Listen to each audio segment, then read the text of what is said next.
Estamos de regreso aquí en Los Periodistas. Les dijimos que era un día con libros, un día de libros. Unos personajes más atractivos que otros, por supuesto. Le agradecemos que haya estado aquí Memo Arriaga, pues uno de los escritores, yo creo que más importantes de su generación. Pues un gran gusto, un gran privilegio tenerlo aquí. En este momento se está desarrollando, como usted sabe, ha dado comienzo la conferencia de prensa del sector salud allá en Palacio Nacional. Cualquier cosa que haya importante aquí en este espacio informativo se lo vamos a dar, e independientemente de eso, al final de la conferencia o de los periodistas o más adelante le damos a usted el resumen de todo lo que usted tiene que saber de la conferencia. Y como le decíamos, Día de Libros, tenemos más. Está con nosotros ya Patricio, el monero Patricio, y tiene un segundo tomo del libro México antes de ser México, y nos da muchísimo gusto que esté aquí con nosotros en Los Periodistas. Bienvenido. Hola, queridos amigos, queridos compañeros. Estoy muy contento de estar con ustedes porque aquí en casa los vemos y los escuchamos todos los días. Somos grandes fans y solo les pido que traten a mi libro más como al de Guillermo Arriaga que como al de Calderón, porque al de Calderón sí le fue de la fregada, la verdad. A ver, ¿tú qué piensas del libro de Calderón? ¿Ya lo leíste? ¿Ya le echaste un ojo? Mira, no lo he leído y en realidad prefiero imaginarlo. No sé si han visto algunos tweets que puse con adelantos del libro de Calderón y la verdad creo que está más divertido imaginarlo que leerlo. A ver, ¿cómo ¿No? es eso? ¿Cómo imaginas Pues sí, porque el libro dice, de Calderón? su libro son las grandes decisiones que tuvo que tomar, las decisiones difíciles, ¿no? Entonces, por lo que sabemos, digo, no me atrevo a afirmarlo categóricamente, pero una de las grandes decisiones difíciles que tuvo que tomar es si las cubas van con ron Canaima o con ron Potosí, ¿no? Eso, por ejemplo, pues, está más interesante que lo que seguramente viene en el libro. Otra es, por ejemplo, una decisión muy difícil que debió de haber tomado fue si apoyaba al candidato, a la candidata de su partido o a Enrique Peña Nieto, ¿no? Ha de haber sido muy difícil esa decisión. Y otra fue si se aliaba con los Beltrán Leiva o con el Chapo, ¿no? O sea, realmente su sexenio estuvo lleno de difíciles decisiones. Sí, sí. Aunque hay algunas que no fueron tan difíciles. Peña o López Obrador, pues Peña. Por cierto, Pues sí, esa estuvo fácil. Sí, por cierto, no solamente en su libro más reciente omite toda crítica en las poquísimas ocasiones en que menciona a Enrique Peña Nieto. Nunca nadie ha identificado una sola crítica de Felipe Calderón a Enrique Peña Nieto. No solamente en el sexenio de Enrique Peña Nieto, sino en el sexenio de Enrique Peña Nieto como gobernador del Estado de México. Por una razón, porque desde el 2005 en especial, esos señores tienen un arreglijo y yo he retado aún a sus propios propagandistas, prosélitos, cómplices, testaferros, voceros, a que me den una sola crítica que Felipe Calderón haya hecho a Peña y nadie ha dicho, pues aquí está, nunca nada. Pero en fin. Álvaro, espérame, déjame interrumpir un poco a Álvaro, si me lo permites, Patricio, porque... Interrúmpelo, adelante. Sí, mira, bajita la mano, lo que está haciendo en realidad Álvaro Delgado es evitar hablar de tu libro y hablar de su libro, porque su libro se llama El Amaciato y justamente va en ese tenor. Lo que está haciendo el señor Delgado es aprovechar este haciendo espacio una presentación de su propio libro, claro, para hacer su propia presentación y evitar hablar del tuyo. Oye, es un segundo tomo de uno que, pues, con el mismo formato salió, entiendo, estoy en año pasado, ¿es así, Patricio?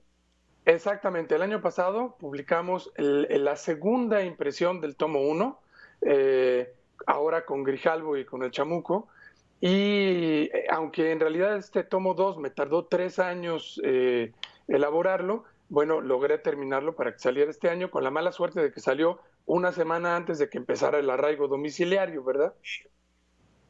Claro. Ahora es otra vez una incursión a una lectura muy tuya, muy particular de pasajes de la historia, Patricio. Sí, mira, este es un proyecto largo, se va a llevar 5 tomos, que se llama México antes de ser México, y que cuenta la historia del México indígena, de México antes de ser México, o sea, de antes de la independencia. En realidad es desde el poblamiento del continente hasta la conquista en 5 tomos. Y este segundo volumen que acaba de salir cuenta la historia del preclásico, o sea, los comienzos de Mesoamérica, desde los olmecas, los zapotecos, los mayas, el comienzo de los mayas, todas las culturas contemporáneas que surgieron en el preclásico, ¿no? Cómo era cada una, cómo surge cada una, cómo se relacionan todas esas culturas, y narro también un poco acerca del debate científico que hay entre especialistas sobre cada una de estas culturas, sobre lo que se conoce de estas culturas y las diferentes hipótesis que hay sobre ellas. Bueno, Además perdón, a la manera que lo hacía Rius, ¿no? Porque estos son unos libros con el formato de los libros de Rius, con humor, con caricaturas, etcétera. No son libros de historia especializada, ni mucho menos. bueno, menos siendo egresado de las academias Rafael Barajas El Fisgón o egresado del Instituto Eduardo del Río Ríos. Pero a ver, Exacto.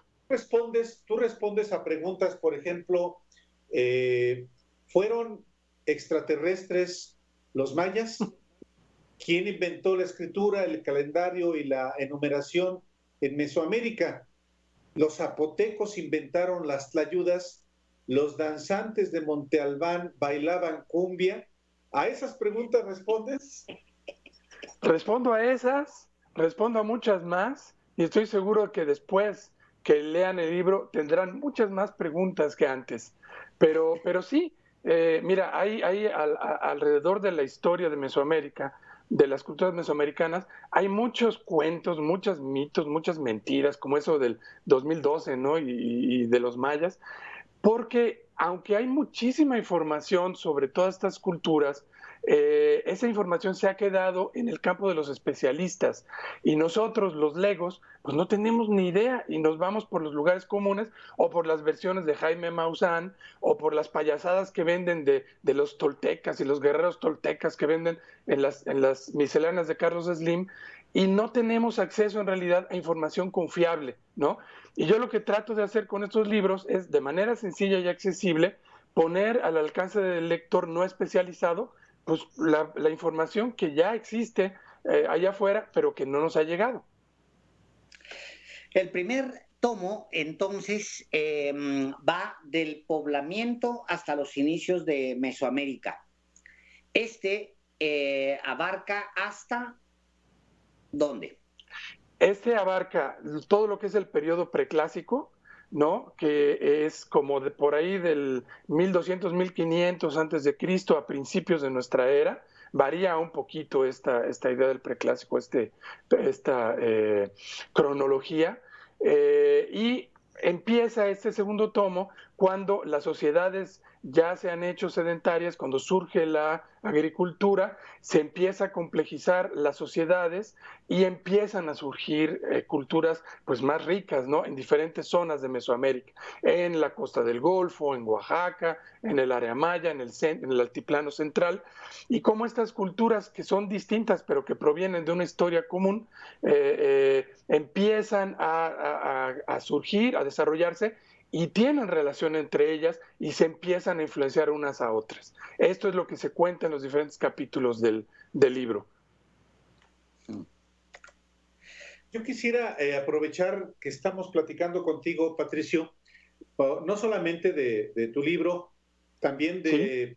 de los monos que cotidianamente haces, de los miserables, que van que 2 tomos de los miserables. Hicimos 3 tomos de Los Miserables en la editorial del Chamuco, aunque son Ajá. recopilaciones de historietas que hice ya hace varios años, pero tercer tomo creo que salió el año pasado precisamente. Ya. Pero aprovecho para preguntarte, además de tus libros, insisto, ¿cómo ves al país? Eres un observador agudo de la realidad nacional. ¿Qué expectativas tienes sobre el país con el gobierno de Andrés Manuel López Obrador? Pues mira, por una parte yo creo que un cambio como el que estamos viviendo era inevitable, o sea, ya el país estaba en una situación absolutamente insostenible. Yo voté por López Obrador sin embargo, voté con esperanzas, pero también sabiendo perfectamente en lo que me metía. No soy ingenuo y tampoco ni soy militante de Morena, ni mucho menos. Entonces yo siento que es el tiempo ahorita de los más pobres, ¿no? Y ese cambio es un cambio que cuesta trabajo, que es difícil de entender, que es difícil de aceptar y que además no está exento de errores, ¿no? Yo como caricaturista he optado por ser un caricaturista crítico, a pesar de que soy simpatizante del gobierno de López Obrador, porque yo creo que el periodismo debe de ser así, así como hacen ustedes también. Sin embargo, lo que sí trato de evitar es el trabajar con el hígado y el trabajar con odio y estar mentando madres todo el día, y me he enfocado más en tratar de buscar y de trabajar el humor, que es algo que a mí me gusta mucho. Si bien yo soy una persona muy optimista, siento que estamos en una situación muy difícil, ya estábamos, y ahora con esto de la pandemia creo que la cosa se va a poner muy difícil. No me gusta nada esta hiperpolarización que no nos ayuda, que no nos permite ponernos de acuerdo en prácticamente nada, y no soy muy optimista en lo que se nos viene en adelante. Y bueno, a pesar de eso, mi compromiso es tratar de ver las cosas con humor y de darle a la gente un poco de humor y de risas, ¿no? Que veo ese como parte de mi trabajo. Visto con humor, ¿cómo calificarías, cómo describirías, cómo dibujarías a la oposición en México? Híjole, pues más que humor, me parece absolutamente ridícula y absurda. Es más, rayando en lo inexistente, ¿no? Que esa la verdad es que es una tragedia, porque yo creo que en cualquier situación hace falta una oposición inteligente y propositiva, y nosotros no tenemos ni una cosa ni la otra, ¿no? Y lo peor del caso es que tampoco en Morena veo gran actividad, ni grandes propuestas, ni grandes proyectos, ¿no? Entonces, yo sé que aquí me van a tundir, pero yo creo que estamos ahogándonos en un mar de mediocridad política. Y sí, vengan las mentadas, porque ya sé que me va a llover por todos lados. Pero está bien. Son como las llamadas a misa. Oye, Álvaro, si no tienes otra pregunta, yo tengo una importante que hacerle al maestro Patricio. Por favor. Venga. ¿Tú qué opinas de la planta de Álvaro Delgado que está allá atrás? Pues ahí está la planta, ahí la puedes ver, la planta de Álvaro Delgado. ¿Qué opinas? ¿Es poco Mira, serio? yo creo que en el noticiero de ustedes hay dos elementos que son clave. Uno es la plantita de Álvaro Delgado y la otra es tu Mac viejita que tienes ahí en el escritorio. Yo siento que si ustedes quitan esos dos elementos, su noticiario va a acabar peor que el de varios colegas de otras estaciones comerciales. Incluso los podrían contratar ustedes en Latin US. Ay, Entonces mejor no los quiten, por favor. Toco madera, toco madera. Bueno, para que veas. Yo creo que es la clave de su éxito, compañeros. Esa planta se salva y se salva. Oye, una cosa más. Entonces, el libro ya lo podemos comprar, lo podemos encargar, está para versión electrónica o se puede encargar o cómo le vas. Y luego por el otro lado las presentaciones, Patricio. Va a haber presentaciones cuando esto acabe, por supuesto, ¿y dónde van a ser? Si es que van a ser, si ya estás en esa etapa. Pues sí, yo espero que alguna vez salgamos de esto. Espero que todas las presentaciones que se quedaron pendientes en ferias de libro y demás las podamos hacer pronto. Y por lo pronto el libro sí se puede comprar tanto en versión electrónica como lo pueden pedir a las diferentes librerías. Como les digo, ya ven que el ingeniero Slim tiene algunas misceláneas, ahí se puede pedir también, se los llevan hasta su casa y si no en versión electrónica se puede comprar. Y bueno, espero que pronto nos podamos ver en vivo y en directo y hacer las presentaciones y que también ahí lo puedan conseguir. Nosotros nos vamos a Veracruz, ¿qué? ¿Invitas? Invitadísimos, invitadísimos los dos a presentar el libro donde quieran, aquí o allá. Excelente, excelente. Pero se llevan la platita y se llevan la computadora. Ya, ¿cómo es Barbero, Álvaro? Ya hasta sacó presentación, qué bárbaro. Me llevo mi plantita. No, señor, esa plantita la puedes dejar ahí, pero viajar con ella no.